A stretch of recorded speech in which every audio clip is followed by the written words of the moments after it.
Dreadlock tag. Ah. Number 1. Do you remember the specific moment you decided you were going to dread your hair?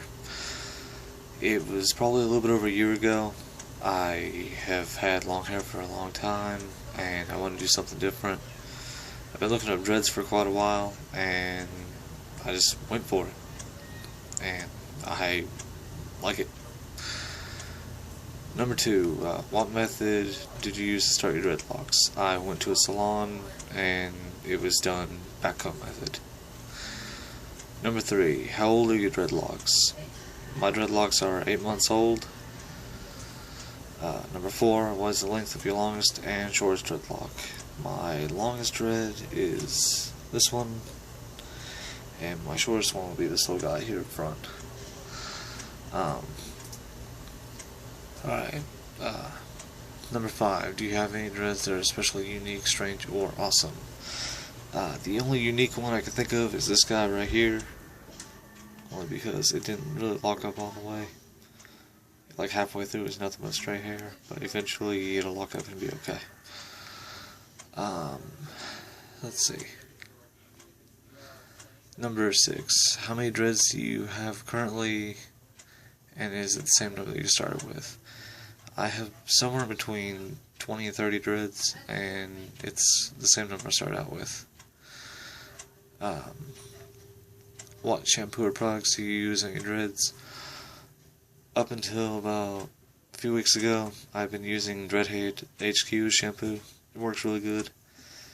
But I decided to try and use something different with tea tree oil, because it helps my scalp not dry out so much. Number 8, how often do you wash your dreads? I generally only wash my dreads about twice a week. That's about the usual for me. Number 9, do you do any regular maintenance on your dreads? The only maintenance I usually do is some palm rolling and separation after a shower, because they tend to get knotted and want it to stick together. Number 10, what are your favorite beads or decorations?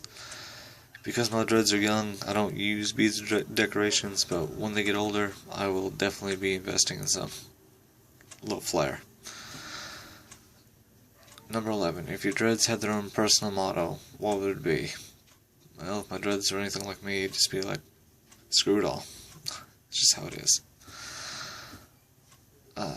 12, if you could start a new set of dreads, what would you do? Would you do anything differently?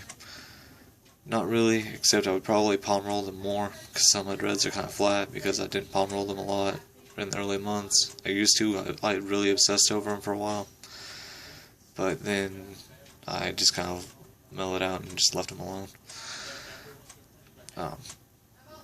13, is there anything unique about your appearance other than dreadlocks? I have a few tattoos, but that's probably about it. I've got 2 on my right arm, 1 on my back, 1 on my left leg, and 2 on my hand. Alright. 14. How many people do you personally know with dreadlocks? I knew a guy back in high school. He had dreads, but he ended up having to cut all his off. But other than him, I don't really know anyone else. 15. Have any of my employers ever turned me down for having dreads or wanted me because I have dreads? No, that hasn't happened to me yet, because I've been working at the same place for the past 5 years, and I don't plan on leaving there unless it gets really bad. And if it does, I'm pretty sure I'll be able to find another job. It'll be okay. Alright. 16. What's the weirdest question you've ever asked about your dreads? Dumbest, funniest, or most common? Probably the dumbest question I've ever been asked was a guy looked at me and he goes, do you ever brush your hair? I had to look at him like he was an idiot. 17. Have you ever had a freak accident or embarrassing moment involving your dreads? No, not yet, but I'm sure it's coming. I'm just going to give it time, it's going to happen. Number 18. Do you have any dread role models? If so, who? I don't know if it's really a dread role model, because Rob Zombie's always been my favorite musician, but after I got dreads, I really look up to him because his dreads look great. Alright, 19. What dread YouTubers could you see yourself hanging out with in real life? If it could happen, hanging out with Lazy Dreads would be awesome. He was great inspiration, great information, and it'd be cool to hang out with Charles Yamave too. He's got some pretty good info, and I like the way his dreads look. And 20, who are you going to tag? Nobody. This is the first video I've ever put on YouTube. See ya.